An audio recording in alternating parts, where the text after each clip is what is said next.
Yan, magandang tanghali po sa inyo mga ka-farmer. Let's go farming na po. Pang 10 days na po ng ating mga alagang sisiw.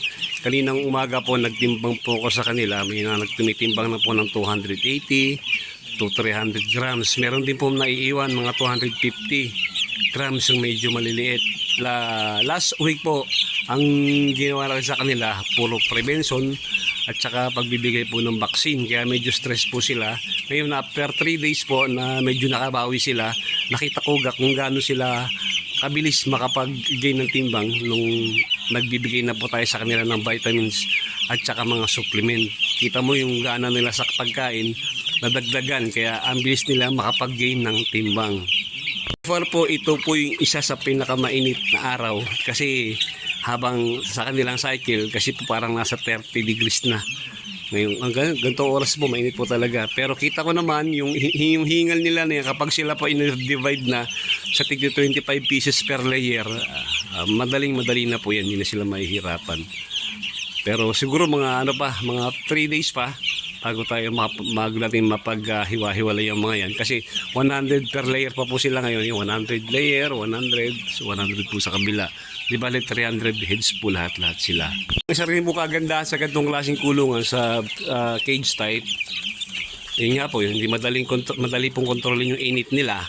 Pero sa ganitong panahon, sa sobrang init, hindi yung problema. Ang problema ngayon magpahangin.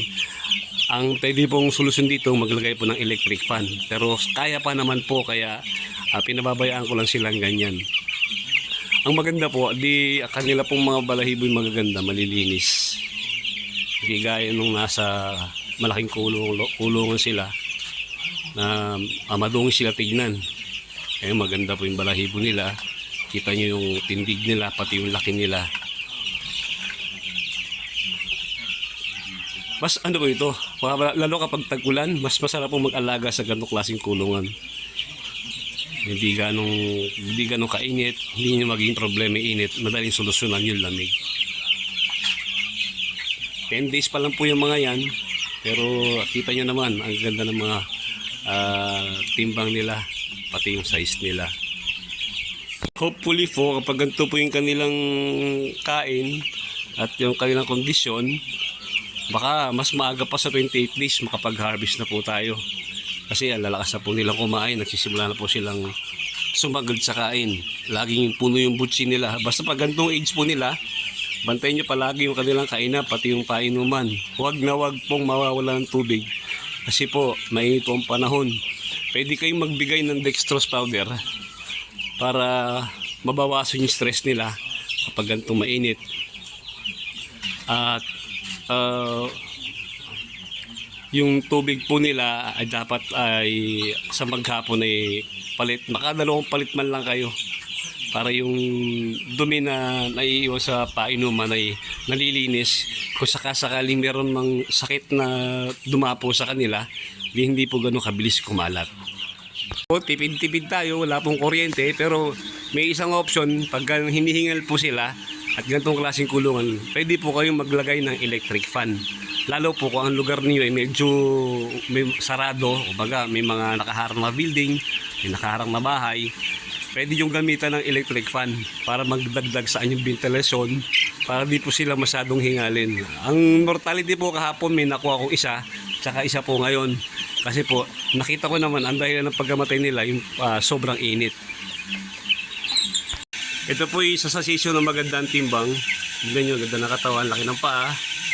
Tapos po yung kanyang balahibo, hindi pa masyadong puti, halos dilaw pa. Ang timbang po niya ay 288, pero may mas malaki pa po dito. Ito kasi maganda po, tignan nyo yung balahibo niya, halos sisyo na sisyo pa. Pero maganda na po yung timbang niya. Maganda po yung dumi nila. Kaya sabi ko po, baka mga mas maaga pa sa 25 days o 28 days baka makapag-harvest tayo. Basta tuloy-tuloy lang po yung ganitong kondisyon nila. Lalo po siguro kung di tayo na-delay nung pagpapalit ng dayami o pag-alis ng dayami, di sana wala masyadong mga naiwan sa kanila. Pero okay lang po yung charge to experience na sa susunod na pag nag-alaga tayo sa ganitong klaseng cage type, alam na natin yung mga sunod-sunod na pamaraan o steps para yung mga alagang sisiw natin ay kumbaga hindi madali yung paglaki at maging maayos yung pag-aalaga natin sa kanila sa ganitong klaseng kulungan. Ayan, maraming salamat po sa panonood nyo sa aking vlog. Salamat po sa mga bagong subscriber. Paki-like naman po yung ating video at paki-subscribe na rin po para po sa mga hindi pa nakakapag-subscribe. Paki-subscribe na rin po yung ating channel. Sana po may napupulot kayong mga pamamaraan sa pag-aalaga, sa pagbablog ko, sa pag-aalaga ko ng aking mga alagang 45 days. Maraming salamat po sa inyo. At ulitin ko po, may pera po sa pag-aalaga ng 45 days, may pera po sa pagka-farming, basta po tiyagaan lang. Ayan, mabuhay po kayong lahat. Happy farming po!